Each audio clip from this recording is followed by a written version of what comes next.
আমার বিয়ে হয় কনকনে ঠান্ডার সময়। আমার শ্বশুরবাড়িতে আমার শ্বশুর আর ছোট এক ননদ ছিল। আমার স্বামী বিয়ের 3 মাস পর অফিসের কাজের জন্য বাইরে চলে যান। সেখানে নাকি 2 মাস থাকতে হবে। এমনিতেই আমার বিয়ে হয়েছে ঠান্ডার সময়। এই সময়ে স্বামীর পাশে না থাকলে অনেক কষ্ট লাগে। আমার ননদ থাকলে হয়তো আমার পাশে থাকতো। ও বেশি দিন বাড়িতে থাকে না, কারণ আমার শাশুড়ি মারা যাওয়ার পর শাশুড়ি বাবার বাড়িতে আমার ননদকে ওরা নিয়ে গেছেন। ওদের মেয়ে মারা যাওয়ার পর বলে, নাতনিকে আমাদের বাড়িতে দিয়ে দাও, না হলে আমাদের মেয়ের কষ্টটা আমরা ভুলে থাকতে পারবো। সেই জন্য আমার শ্বশুরও নিজের মেয়েকে ওনার শ্বশুরবাড়িতে দিয়ে দেন। আমার শ্বশুর 2টো বিয়ে করেছিলেন, 2জন স্ত্রী মারা গেছেন। আমার শাশুড়ি ছিলেন বড়, আর আমার ছোট শাশুড়ি মেয়ে ওর মারার বাড়িতে থাকেন। তার মানে আমার শাশুড়ি 2জন ছিলেন। আর আমার ননদ আমার স্বামীর সৎ বোন। বিয়ের 3 মাস পর যখন আমার স্বামী অফিসের কাজের জন্য বাইরে চলে যায়, তখন আমি অনেক বাধা দেয়, কারণ সবেমাত্র আমাদের বিয়ে হয়েছে। এই সময় একে অপরের পাশে থাকা অত্যন্ত প্রয়োজন। আর এখন সময়টাও ঠান্ডার। রাতে একা একা বিছানায় ঘুম আসছিল না। স্বামীকে বারবার ফোন দেয়, ও ফোনটা কেটে দেয়। মেসেজ করে যে অফিসের কাজে ব্যস্ত আছি। তাই আমি আর ঘুরে ফোন দেয় না। রাত তখন 11টা বেজে যায়। তখন তো ভীষণ খারাপ লাগছিল, এত ঠান্ডা সহ্য করার বাইরে। এক কম্বলের নিচে 2জন মানুষ থাকলে এমনিতে গরম হয়ে যায় শরীর। তাই আমি ঠিক করে নিলাম আমার শ্বশুরের ঘরে গিয়ে শ্বশুরের পাশেই শুয়ে পড়ব। রাত 11টার দিকে আমি শ্বশুরের ঘরের দরজায় টকটক করবার আওয়াজ দিয়ে লাগলাম। একটু পর আমার শ্বশুর দরজা খুলে আমায় জিজ্ঞেস করলেন, কি হয়েছে বৌমা, এত রাতে? তখন আমি কি করে বলবো যে আমার ঠান্ডা লাগছে, সেই জন্য এসেছি। আমি আমার শ্বশুরকে বলি, বাবা, এই ঘরে আমার আজ ভীষণ ভয় করছে, তাই আপনার ঘরে ঘুমানোর জন্য এসেছি। তখন আমার শ্বশুর বলেন, ঠিক আছে, এসো। আরে এই বাড়িটা তো তোমারই, তোমার যেখানে ইচ্ছে সেখানে ঘুমাতে পারো। তারপর আমি গিয়ে শ্বশুরের পাশে শুয়ে পড়ি। এক লেপের নিচে না ঘুমালেও অন্তত একজন মানুষের পাশে তো শুয়েছি। আমার শ্বশুর অনেক ভালো একজন মানুষ ছিলেন। আমাকে বলেন, বৌমা, তোমার যখন যেটা লাগে আমাকে বলো, কারণ আমি তোমার 2 শাশুড়িকে হারিয়েছি, তাই আর বিয়ে করতে ইচ্ছে হয় না। যদি আবার বিয়ে করি, আর আবার যদি স্ত্রী মারা যায়, সেই জন্য বিয়ের কথা আমি আর কখনো ভাবিনি। এমনিতেই পাড়ার লোকে আমাকে নানান ধরনের কথা শোনায়। আমি যাকে বিয়ে করি সে নাকি আমার জীবন থেকে চলে যায়। তাই নিজেকে অনেক কষ্ট করে সামলে রেখেছি, তবু বিয়ে কথা ভাবিনি। আমার শ্বশুর এখনও ছেলেদের মতনই। ওনার বড় ছেলে আমার স্বামী। আমার শ্বশুর বলেন উনি নাকি অনেক কম বয়সে বিয়ে করেছিলেন, আর 2জন স্ত্রীও হারিয়ে ফেললেন। আমার শ্বশুর বলেন, বৌমা, আজ থেকে তুমি যতদিন না আমার ছেলে আসে প্রতিদিন আমার ঘরেই শোবে। আমিও প্রতিদিন রাতে আমার শ্বশুরের ঘরে গিয়ে শুতাম। রাতে আমার শ্বশুর আমাদের 2জনের জন্য চা অর্ডার করে আনতেন। আমি বলতাম, বাবা, তোমার যদি চা খেতে ইচ্ছে করে আমাকে বলো, আমি ঘরে বানিয়ে দেব। বাইরে থেকে কেন অর্ডার করে আনো? আমার শ্বশুর বলেন, বৌমা, এত ঠান্ডা রাতে তোমাকে চা বানাতে হবে না। তোমার শ্বশুরের কাছে নিজের ছেলের বউকে চা খাওয়ানোর মতো টাকা আছে। আমি অনেক খুশি হতাম, কারণ আমার শ্বশুর আমাকে এত ভালোবাসেন। আর এত ঠান্ডার মধ্যে গরম গরম চা খেয়ে আমার খুব আরামে ঘুম হতো। কিন্তু কয়দিন থেকে আমি অনুভব করছি সকালে ঘুম থেকে ওঠার পর আমার সরাসরি পাথরের মতো হয়ে যায়। হাঁটাচলা করতে আমার অনেক কষ্ট হয়। আমার শ্বশুরের উপর আমার মাঝে মাঝে সন্দেহ হয়, কিন্তু পরে ভাবি উনি আমার শ্বশুর। শ্বশুরকে নিয়ে আমি এইসব কি ভাবছি? এইসব বাবা ও পাপ বলে আমার, কারণ উনি আমাকে নিজের মেয়ের মতো ভালোবাসেন। আমিও সব সময় আমার শ্বশুরকে নিজের গুরুজন হিসেবে সম্মান করি। একদিন বাবা কার সাথে ফোনে কথা বলছিল। আমি পাশে আসি তখন কিছু না বলে ফোনটা কেটে দেন। না চাইতেও বাবার উপর আমার কেন জানি একটা সন্দেহ চলে আসে। আমি বাবাকে বললাম, বাবা, আমি কয়দিনের জন্য আমার বাড়িতে চলে যাচ্ছি। কিন্তু বাবা আমার এই কথাতে মোটেও রাজি নয়। বলেন, বৌমা, বাড়িতে আমি একেবারে একা হয়ে যাব, তাই আরও কয়দিন পরে যাবে। শ্বশুরের মুখে এমন কথা শুনে আমিও আর বেশি কথা বলিনি, কারণ হাজার হলে উনি আমার শ্বশুর। আর বাবার বাড়িতেও তেমন একটা শান্তি নেই। আমার মা মারা গেছেন অনেক আগে। বাবা দ্বিতীয় বিয়ে করেছিলেন। সৎ মা মেয়ে তো দূরের কথা, মুখে বাড়ির কাজের মেয়ের সাথে যেরকম ব্যবহার করে, আমার সৎ মাও বিয়ের আগে আমার সাথে ঠিক তেমনই ব্যবহার করতেন। বাবা প্রথমে অনেক ভালোবাসতেন আমাকে, কিন্তু মা মারা যাওয়ার পর যখন দ্বিতীয় বিয়ে করলেন, তখন মনে হচ্ছিল বাবার কাছে আমিও বোঝা হয়ে গিয়েছিলাম। কারণ আমার সৎ মা একটা ছেলে সন্তান জন্ম দিয়েছিলেন। বাচ্চাটা হাজার হলেও আমার ভাই। মাঝে মাঝে ওকে দেখার খুব ইচ্ছে হয়। কখনো যদি বাড়িতে যাই তাহলে বাবা মা ঠিকমতো কথাও বলেন না, সেই জন্য বেশি যাওয়া হয় না। শ্বশুরের উপর আজকাল সন্দেহ আসছে, সেই জন্য ভাবলাম বাবার বাড়িতে গিয়ে কয়েকদিন থেকে আসবো, যা আছে কপালে। কিন্তু আমার শ্বশুর মুঠেও রাজি নয়। এভাবে দিন চলতে থাকে। আমার স্বামী আমাকে আগের মতো ফোন করে না। যখনই ফোন করি খুব ব্যস্ততায় দেখিয়ে যায়। বিয়ের আজ 7 মাস হয়ে গেছে। আমি বুঝতে পারছিলাম না যে আমার স্বামী 2 মাসের কথা বলে এতদিন হয়ে গেল তবুও বাড়িতে কেন আসছে না। যখনই ফোন করি শুধু বলে ও কাজে ব্যস্ত আছে। আর আমার শ্বশুরও মনে হয় চুপি চুপি ফোনে কারোর সাথে কথা বলেন।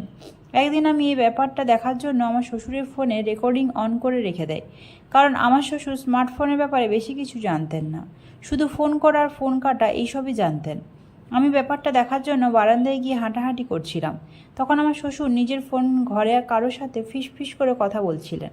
আমি বাইরে শান্ত হয়ে বসে আছি, কারণ আমি তো প্রমাণটা আমার হাতে পেয়ে যাব।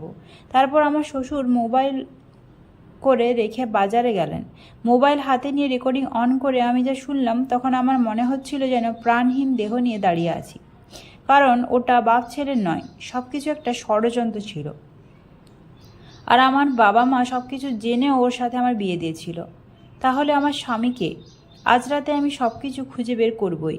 রাতে যখন আমি আমার শ্বশুরের ঘরে ঘুমোতে যাই তখন প্রতিদিনের মতো আজও আমার শ্বশুর চা অর্ডার করেন।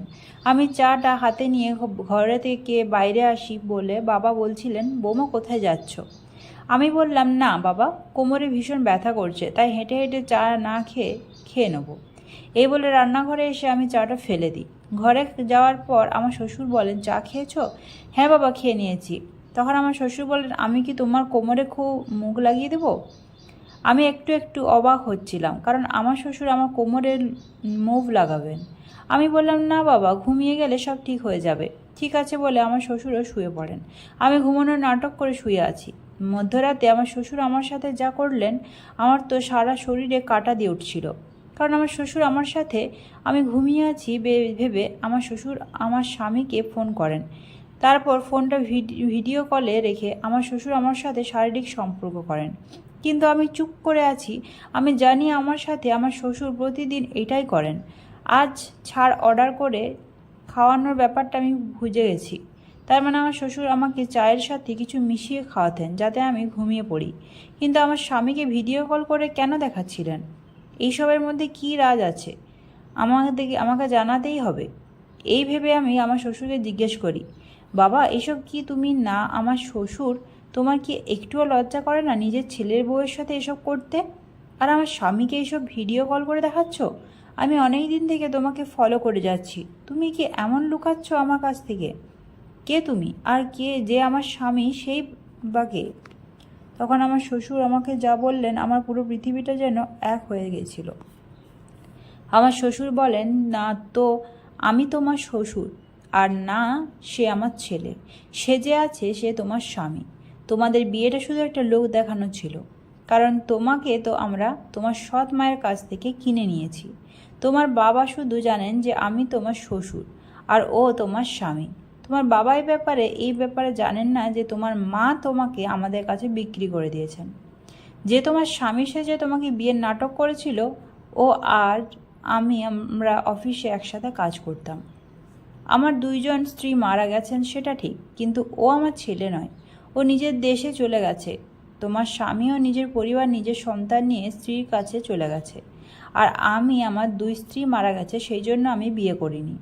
আর এখানে আমার বাড়ি নয়। এই পাড়ার লোকেরা জানে যে আমার বাপ ছেলে কাজ করার জন্য এখানে এসেছি। সব থেকে বড় সত্যি এটাই যে তোমাকে আমরা কিনে নিয়েছি তোমার সৎ মায়ের কাছ থেকে। তোমার বাবা এই ব্যাপারে জানলে হয়তো তোমাকে বিক্রি করতেন না, তাই তোমার মা এই ব্যাপারে বাবাকে কিছু জানাননি। আর তুমি হয়তো এটা জানো না যে তুমি এখন প্রেগনেন্ট হয়ে গেছো। তুমি আমার সন্তানের মা হতে চলেছ। আর তোমাদের যে নকল বিয়ে খেলা চলছিল, সেই ছেলেটা অনেক আগে ডিভোর্স পেপারে সই করে আমার কাছে পাঠিয়ে দিয়েছে। তাই তোমার কাছে এটাই রাস্তা, তুমি আমাকে বিয়ে করে আমার সাথে সারা জীবন থাকবে। তা না হলে রাস্তায় রাস্তায় ভিক্ষা করে সারা জীবন কাটাতে হবে, কারণ তোমার বাবা ও মা তোমাকে বাড়িতে উঠতে দিবেন না। আর এই ব্যাপারে যদি পাড়ার লোকেরা জানতে পায়, তাহলে তোমাকে এই সমাজ থেকে অনেক দূরে পাঠিয়ে দেবে। আমি তো এই দেশের নয়, আমি আমার দেশে চলে যাব। সেখানে গিয়ে চাইলে আমি আবারও বিয়ে করতে পারবো। কিন্তু তোমার জীবনের কি হবে তুমি সেটা ভেবে কষ্ট পেও না যে তোমাকে আমরা কিনে নিয়েছি। আমরা তোমাকে তোমার সৎ মায়ের কাছ থেকে মুক্তি দিয়েছি, কারণ তুমি বলো এখানে এসে তুমি কোনো কষ্ট পেয়েছো? যাকে আমার শ্বশুর ভেবে মেনে নিয়েছিলাম তার মুখ থেকে এমন কথা শুনে সেখানেই আমার পুরো শরীর পাথর হয়ে গিয়েছিল। তখন আমি কি করব বুঝে উঠতে পারছিলাম না। সত্যি আমি মা হতে চলেছি, কারণ সেই দিন ফোনের রেকর্ডিংয়ে আমি ডাক্তারের সাথে কথা বলতে শুনেছি। ডাক্তার বলছিলেন, আপনার স্ত্রীকে ভালো করে খেয়াল রেখো, ওনাকে কোনো মানসিক চাপ দিও না, আপনার স্লিপ প্রেগনেন্ট।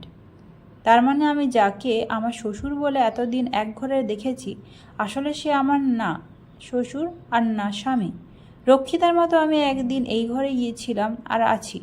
প্রথমে ভেবেছিলাম আমি পুলিশের কাছে যাব, কিন্তু যদি আমি পুলিশের কাছে যাই আইন হয়তো ওকে শাস্তি দেবে, কিন্তু যে সন্তান আসতে চলেছে সেই সন্তানের আমি কি জবাব দেব? তখন ও জিজ্ঞেস করবে, মা আমার বাবা কোথায়? তখন আমি ওকে সব সত্যি কথা বলবো কি করে?